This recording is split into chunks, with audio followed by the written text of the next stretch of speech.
One of the ways that we see God's hand of providence in human history is that we see him providentially raising up men and women to address the unique challenges and the problems of the hour that we live in history. And it's become apparent to many of us who have watched him up close and personal that Florida's Governor Ron DeSantis is such a man who is called to lead for such a time as this. I was there at his inauguration, and he said these words in his first speech: "I will not be a rudderless vessel in this endeavor. My compass will be the principles reflected in the constitutional oath I've just taken, and for which Americans have given their lives. That our rights are endowed by God, not government." And since he uttered those words, he has been a cyclone of focused leadership addressing some of the most severest problems and challenges of our state. He's proven, in fact, he is not a rudderless vessel. He's a very principled leader, committed to the principles in the Constitution and the ideas which make America the greatest nation on the face of the earth. Now, those of us that have observed Ron DeSantis, we know a couple of things. He is a warrior. He is a fighter.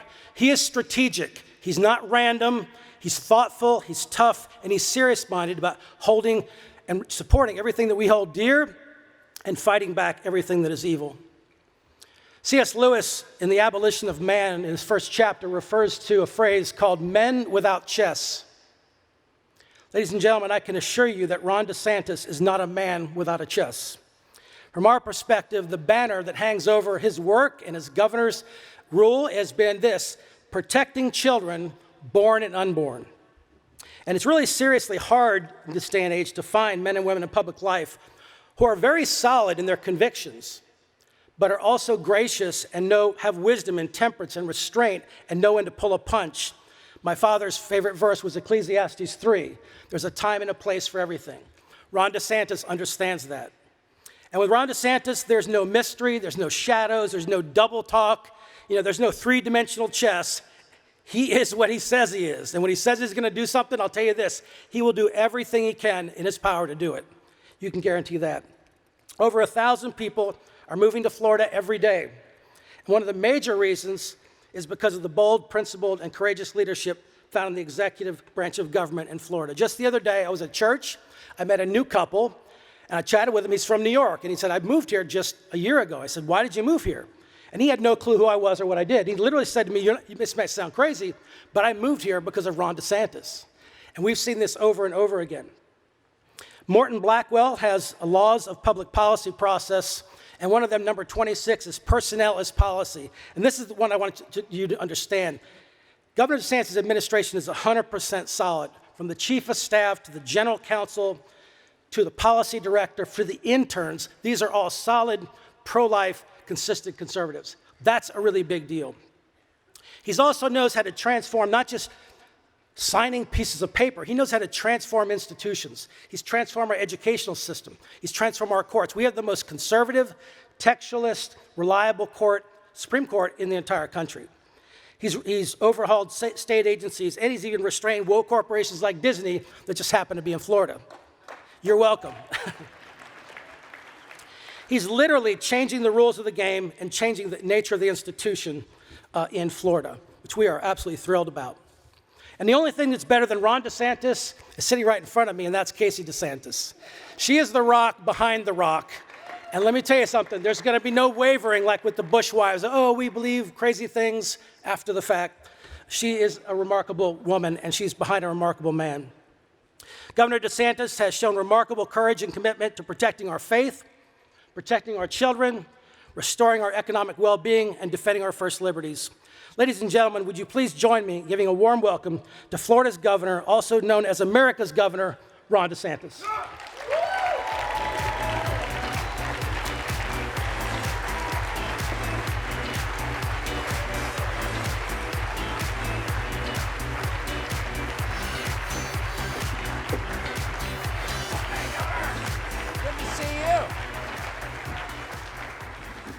Thank you for doing this. Yeah, look, when I heard a Florida resident was going to be moderating this, I wasn't going to turn it down. And everyone brags Tucker, about being just from for the Florida record, now. Tucker cannot hack the Florida summer, so he is not there over the summer, but in the cooler months he's there, and I think you enjoy it. The Florida summer is the penance you pay for February. But I love it. So congratulations on everything you've been doing. You signed a ban on abortion after 6 weeks in Florida. Would you do the same as president nationally? Well, I'm very proud to say Kim Reynolds is here, and she signed a great heartbeat bill today. We were able to do that in Florida. We had a lot of opposition to that. I'm proud to have been a pro-life governor, and I will be a pro-life president. So, I mean, of course, I want to sign pro-life legislation. I think it's something that we need to develop a culture of life in this country. If you look over the last 50 years, we allowed practices that were barbaric. Post-birth abortion. Abortion when you have a fully formed baby 6-7 months in. And I don't think Rome's built in a day. I think it's going to take time to make progress in some parts of the country. But as president, I will be somebody who will use the bully pulpit to support governors like Kim Reynolds when she's got a bill, other states as they advance the cause of life. It is a critical issue, and it's one I'm happy to have done. And oh, by the way, this is an issue where I had a lot of supporters who were averse to me on this. Donors saying they didn't want to support me if I stood for life. It's been written about how I lost a lot of really big supporters. Some of them just aren't pro-life. Some of them think it's a political liability. And at the end of the day, you get into office to be able to do what's right. And you've got to stand on principle, and you've got to say, why am I here? If you're here to contort yourself into a pretzel, to try to not have to take on big issues, to take the political road that's easier traveled, then you're not somebody that's dependable. So we stood up. We did what was right. Yeah, we lost some support as a result of that. But if I had a chance to do it again, I'd do it every day of the week and twice on Sunday. So can you, so what you're saying is people need to be brought over to that. I mean, you have to govern by consensus. In a democracy, you have to convince people. So can you just give us your quick pitch? You're speaking to someone of goodwill and good faith, a decent person who has a different position from you on abortion. How do you bring them to your position? What do you say? Well, look, I think that one of the most impactful moments of my life was with my better half right over there, the first child we had very early in the pregnancy. We're going in, getting an ultrasound, and I hear this whoosh, whoosh, whoosh. I'm like, what is that? That's your daughter's heartbeat. Wow. That changed me. I mean, I was pro-life at the time, but that really had an impact on me. And with science and technology, I think we have brought more people over.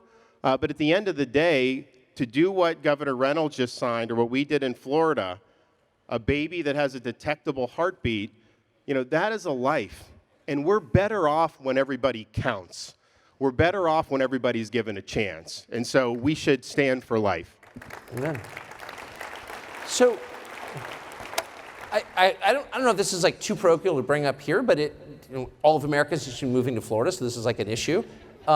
We've reduced all environmental concerns to climate, but there's still an actual environment, and Florida has a red tide problem that seems to be getting worse, and there's some indication that it's hurting people neurologically, and it seems like kind of a disaster. What can be done about that? Well, we've actually created an infrastructure in Florida, and I think it's a good thing, because like the Democrats and the left, they talk about global warming, they're going to change the climate. Them forcing you an electrical vehicle is not going to change the climate when China is building a new coal plant every week. I mean, so just give me the break. This is trying to control your behavior. It's social engineering, and it's not something that's going to work. So what I've said in Florida is, okay, Democrats, I'm actually going to focus on the environment that Floridians like and enjoy, and that makes our state unique. So we tackled both blue-green algae, Everglades restoration, and red tide. We've created infrastructures and task force. We have money that will go in to do. So there's a lot of experiments being done on red tide right now with the program we put in, but you have to make a decision. Maybe it works in a lab, but if you do it out in the Gulf of Mexico, is it going to have any other cascading effects? So that's what they're studying right now. We think that there's some things that are going to be very good. Now, red tide is natural. I think most people know that. It's been detected going back into the 1800s. But what can we do to mitigate it, and what can we do to prevent being exacerbated? But we've done very well on environment. not because I'm doing kooky liberal things, but because I'm focusing on things that actually impact the daily lives of Floridians. And oh, by the way, I've never come to Iowa without someone coming up to me that they tell me they spend time in Marco Island or Sarasota or wherever, and I see half the Midwest down in Southwest Florida during the winter months. And that's a good thing. But when you see half of New Jersey down there, does that make you worry? So here's the truth. When I became governor, and I was born and raised in Florida, I had never seen a California license plate in the state of Florida in my life. And all of a sudden, we start seeing California plates. My supporters are like, uh-oh, who are these people? Because remember, I may have won by 20 points in November, but usually Florida races were 1%. So if you bring in 50,000 Californians, 50,000 people from New York, all of a sudden, it could be a blue state. We would have supporters go to supermarkets in like Palm Beach, find every New York or New Jersey license plate, put a flyer in the windshield and say, do not vote down here the way they vote up there. But what ended up happening was, I think we drew people who believed in what we were doing. It wasn't just these were liberals who just wanted no state income tax. There may have been some of those, but I think most of these people said, you know what? Florida's a free state. I'm not dealing with these lockdowns. Florida has kids in school. I'm not going to not have my kids be able to be in school. Florida has a 50-year low in the crime rate. I don't want to see rioting in my neighborhood. So there were a whole bunch of reasons why people did it, but the political orientation of it actually turned out pretty good. So you're getting the good ones. We're getting good ones. And you know what? We're converting people too. I mean, that's, I think, something that we have to do as a movement.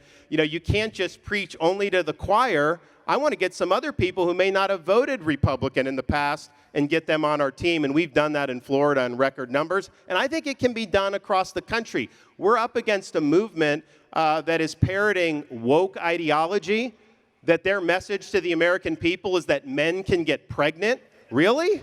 That you should swim on the men's swim team for 3 years, switch to the women's team, and you can be the women's national champion? Most people don't buy that, and so I think we have an opportunity to really capture a lot of voters by representing a platform of common sense and sanity and traditional American values. Amen. So, as president, you'd be in charge pretty much single-handedly of America's foreign policy. So with that in mind, I have to ask you about Ukraine. So in the spring, you described the war in Ukraine as a, quote, territorial dispute. You issued a statement saying it was a territorial dispute that was not central to America's national interest. There was an outcry over this, and then pretty soon after you seemed to change your view and describe Putin as a war criminal and say that it was central to America's foreign policy. Why did you change, and where are you now? So the last part I did not say. I served in Iraq during the Iraq campaign in Fallujah. I was attached to U.S. Navy SEAL Team 1. And remember, it started on what WMD. Then we had Al-Qaeda in Iraq. Then it was create a democracy. Then it was that. And so the lesson that I learned from there is if you're going to commit to do military, whether it's aid or whether it's troops, you need to have a concrete idea of what you're trying to achieve. And so from the time I got out of the sandbox and landed back in the United States 15 years ago until the present, I've always felt that. And so my critique of the DC foreign policy elite is that they are doing a blank check policy without telling us when we will have achieved our objective. And I believe that today, and I believe that then. Now, because you dissent from the DC foreign policy elite, they then try to smear you and say, oh, you must be for Putin. I've always thought Putin's a bad guy. I still think he's a bad guy. But that's a separate question for a leader who's got to look at the world in very clear-eyed glasses. You know that it's not all peaches and cream out there. And you have to make a judgment about what's in America's national interest. And so that's the position that I believe. And I also believe that I wish the DC elites cared as much about our border as they do about the Ukraine-Russia border. Because there's people pouring into this country. We have people dying from fentanyl overdose. The cartels are running the show. And what I've said is this is something on day one, declare a national emergency, mobilize all resources, including the military, stop the invasion, yes, build the wall, but most importantly, authorize the Border Patrol, authorize our military to deal with the cartels. If they're breaking into our country, bringing product, if I'm in charge, That's going to be the last thing they do because they're going to end up stone cold dead. Amen. So what? We can just go back. No, so but you I got a think great critique. So what is the goal? Do you think in Ukraine? When do we know we've achieved it? they will not define it. And what do you think it should be? I think the goal should be to have a sustainable peace in Europe. Okay, we don't want there to be war breaking out. There have been a lot of people that have been killed, displaced. It's a horrible thing.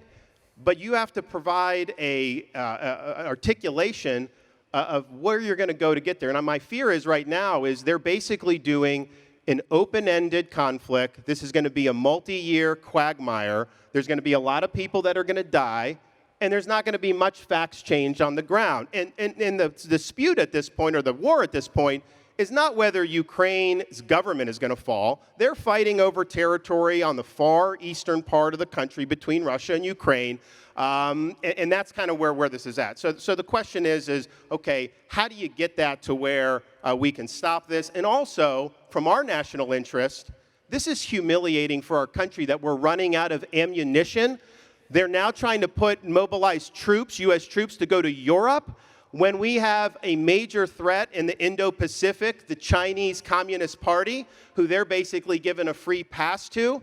As president, I would prioritize the threats to our national security. The top threat to this country is China.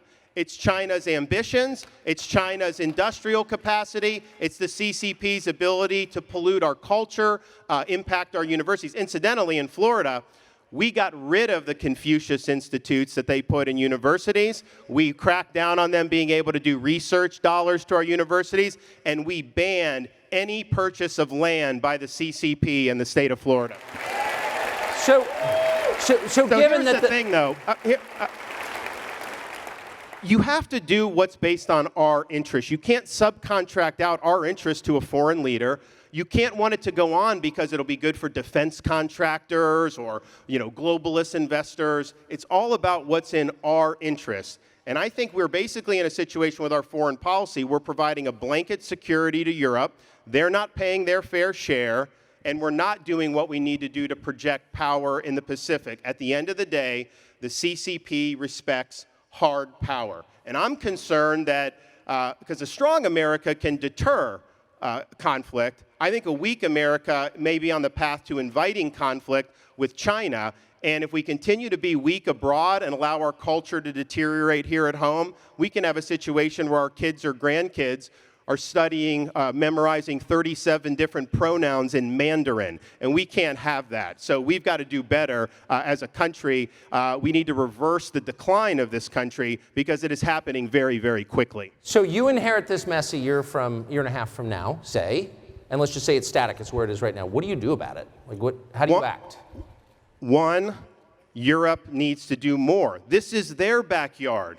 We have NATO countries that don't produce support for their own defenses, and we're supposed to do it, and we're taking away weapons and ammo that could go to respond to contingencies overseas. So we would do more in terms of the Pacific, and the goal should be to bring it to a conclusion. You bring it to a conclusion in a way that's a sustainable peace and that doesn't reward aggression, and you have to be able to use different levers that you have. I mean, for example, one of the leverages I would use vis-a-vis Russia is I would do our own energy exploration and send it over to Europe so they don't have to rely on Putin. I would stop giving Iran a free pass like Biden is because they're funding Russia. So we have some ability to use this, but the goal should be we cannot have a quagmire that goes on for years and years. And seeing Biden put those troops there, I can tell you, we cannot have American troops in Ukraine. That is a total non-starter.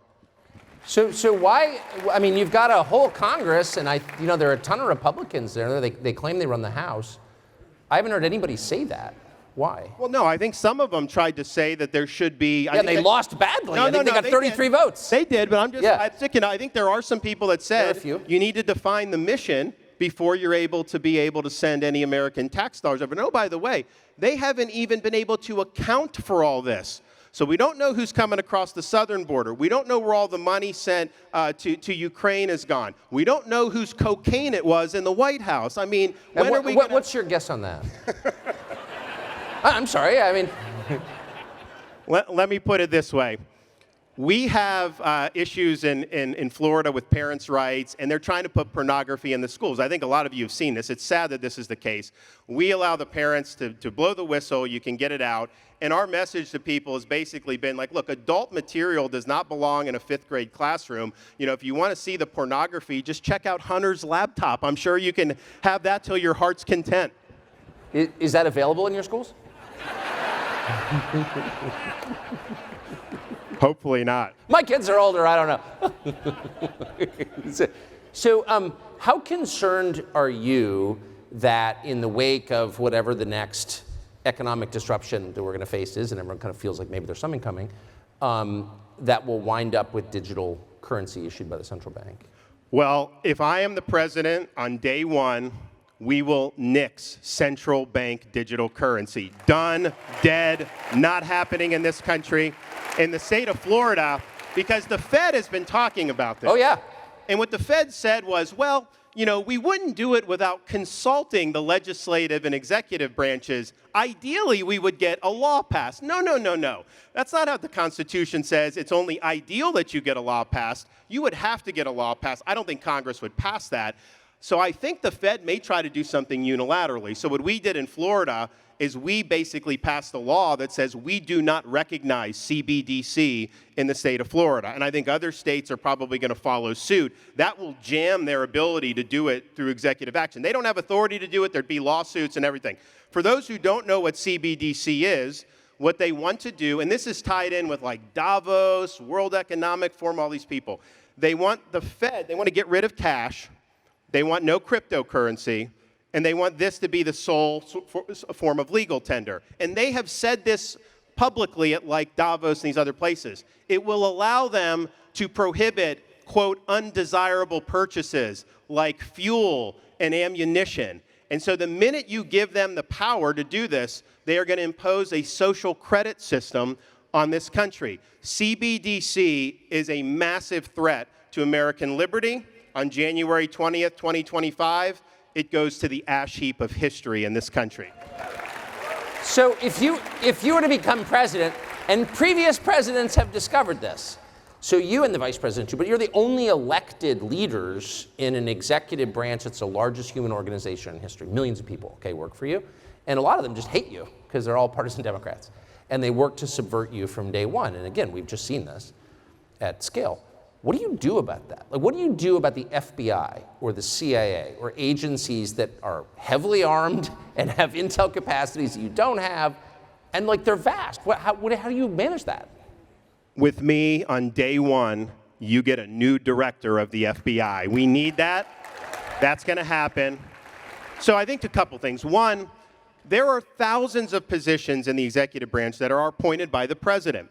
You got to have all those people ready to go to be submitted to the Senate in January of 2025. You can't wait 2 years to fill all the positions because then these career bureaucrats, they just take over. So you got to have your people in there on day one. You also have to have certain character of people. Like if you're the Attorney General, everything you do to deal with the DOJ, end the weaponization of government, deal with the FBI, the press is going to rake you over the coals. The left is going to rake you over the coals. The Democrats, they're all going to rake you over the coals. You either are down for that or you're not. And if you can't handle that, if you don't have the backbone to do that, you will fail at that job. So you need people, and I look at different folks in government, like on the Supreme Court. I would look to Clarence Thomas as the example because he doesn't budge. He doesn't care what the media says about him. They've smeared him 6 ways from Sunday. He does what he thinks is right. So you got to have those people. And then you have levers that you can pull. I believe Article 2 of the Constitution means the president has the executive authority. We just say these bureaucrats somehow can't be held accountable. I disagree with that. I think you can fire them. If we have an FBI agent going to harass a pro-life activist like they did Mark Houck and send a SWAT team, I'd fire them immediately. When you have FBI colluding with big tech to censor dissent, I would fire those people. Had I been president 2020, Anthony Fauci would have been fired, and you've got to be willing to do it. I mean, the censorship regime in place during the last presidential election, and by the way, I think it remains in place in the federal agencies, telling information providers, the social media companies, what they can and cannot run. No one's been held accountable. Meanwhile, Julian Assange is still in prison thanks to our efforts. Would you pardon him, and would you hold those people who are violating the First Amendment accountable? So these people that violated the First Amendment, yeah, they need to be held accountable for that. People died as a result of that because they were censoring truthful information about COVID that if people would have adopted those policies, the country would have been better off. Individual states would have been better off. And so I think it had a profound effect. The fact that they censored dissent on COVID meant some kids got locked out of school for a year. The fact that they censored dissent on COVID meant that some people took some of these booster shots when they didn't need to, and they ended up having an adverse reaction. So it had major, major impact. So I think not just with the censorship, I think everything involving COVID, I think there needs to be major, major accountability, because if there's not, if you don't have a reckoning, they are going to do it again. They are going to do it again. Now, in terms of using pardon, my goal is to end the weaponization of government. And that involves firing people. It involves taking parts of the DOJ and putting them in other states. Iowa, if you guys want a part of the DOJ, I'll send it out here, send it to Alabama, wherever. And we're going to do that. We're going to take power out of Washington. But part of what you need to do, if you have a two-tiered system of justice, you need to make sure if there's some people that got away that shouldn't have, they need to face the music. And if there are other people that are getting targeted through abuse of government, then there needs to be use of the pardon power. So the day after the election, we're going to open up an ability for people to submit applications, ask for the pardon based on whether they were treated dissimilarly or whether the government mobilized against them. And so we're going to do it the front end of the administration. I'm not going to wait till my last day in office. Do it the front end. And if people are doing that, and that's part of ensuring a single standard of justice, we will be willing to use the pardon power. It's going to be done on a case-by-case basis because I'm a governor, and I've actually had to look at these things, and you owe it to everybody to do that. But we will be issuing pardons, and that'll be determined based on the facts and circumstances at the time. We know that the U.S. government reads the private communications of American citizens by the tens of millions without a warrant. And everyone knows this. It's been revealed. They've admitted it. And no one has moved to stop it. Do you think that there's a good reason to allow this? How can that be? No. I mean, I think the federal government has a responsibility to protect us from foreign threats. We're going to have intelligence capabilities overseas, but to turn those on our own citizens, especially with this government's behavior, is totally untenable. I am going to go in and declassify or put as much stuff out as I can. I think that you guys have a right to know things that happened 60, 70 years ago that the government's kept under wraps.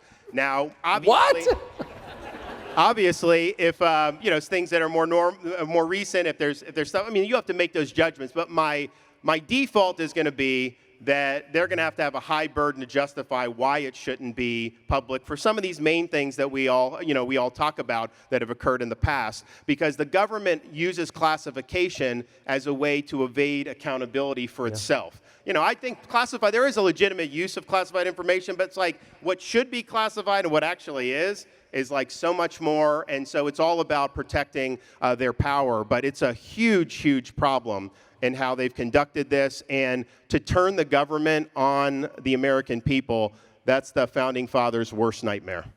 So let me just end with a shallow question based on speculation. Do you think Biden will be the Democratic nominee? Honestly, I go back and forth, because as an incumbent president, unless he's willing to step aside, I don't think they can get him out of there. On the other hand, I'm fully prepared to have a Florida-California showdown and let the people choose what's the better vision for the United States of America, because I'm very confident that the freedom in Florida is what more people would choose rather than the public defecation on the streets of San Francisco. Governor Ron DeSantis, thank you very much. Thank you. God bless. Public defecation. Yeah, when you end on public defecation. It's good.